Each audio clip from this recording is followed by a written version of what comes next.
First Robotics Team 1511 presents We Can Robot. Hi everyone, my name is Nicole and I am part of First Robotics Team 1511 Rolling Thunder from Penfield High School. Being on a robotics team means that I work with my teammates and mentors to build competition robots. Last week we talked about how you can use CAD or computer-aided design programs to plan out your robot before you actually build it. In this video we will talk about simple machines. When you look at a complex design or robot, it can be difficult to figure out how exactly it works. This is where simple machines come in. Simple machines make a difficult task easier. They have few or no moving parts and may be able to help you do something you otherwise couldn't do, like move something heavy. We use simple machines to make a force work with us by either changing the direction of the force or changing the amount of force needed to complete the task. There are 6 basic simple machines that are used in a lot of technology, and we are going to talk about them today. Our first machine is an inclined plane. Inclined planes, also known as ramps, can help you to move heavy objects. It is easier to move heavy things up a ramp than it is to lift them straight up. This is because it requires less force than lifting the object straight up, but it will increase the distance the object needs to be moved.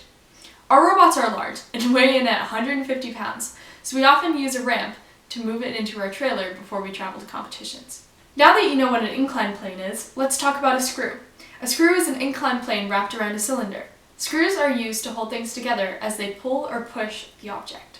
Screws may also be used to lift heavy objects and to tighten things. We also use bolts, which are like screws, but without the sharp tip. Instead of screwing a bolt in, a hole is made with a drill bit. The bolt is then pushed through the drilled hole. Next, a nut is placed at the end of the bolt to clamp it in. A pulley is a wheel with a groove, where a rope or cable can be placed. As you pull down on the rope, the wheel turns and whatever is attached to the other end goes up. This makes moving an object easier because pulling down is easier than lifting a heavy object straight up. You've probably seen an example of a pulley bringing up a bucket of water from a well. The elevators in schools use pulleys to move up and down as well. Another simple machine is a wedge. A wedge is simply a triangular tool. It is thick on one end and tapers to a thin or sharp edge. Wedges have been used for a long time, as things like spears for hunting or axes to cut trees. A wedge changes the direction of the force applied to it. You can see a wedge in action with my teammate Ethan using an axe to cut wood. The wedge changes the direction of the force in the log and pushes it apart. Our next simple machine is a lever. A lever is a beam connected to the ground by a hinge or pivot. A lever can be used to move heavy objects. When you push down on one side of a lever, the other side goes up. A seesaw is an excellent example of a lever. The lever works by applying forces at different distances from the pivot. Scissors, pliers, and bolt cutters are all examples of levers we use in our machine shop. We use levers all the time in our shop to create a greater force and make our work easier. Let's talk about the wheel and axle. A wheel and axle is made up of a circular device, the wheel, that revolves on a small cylinder or rod, the axle.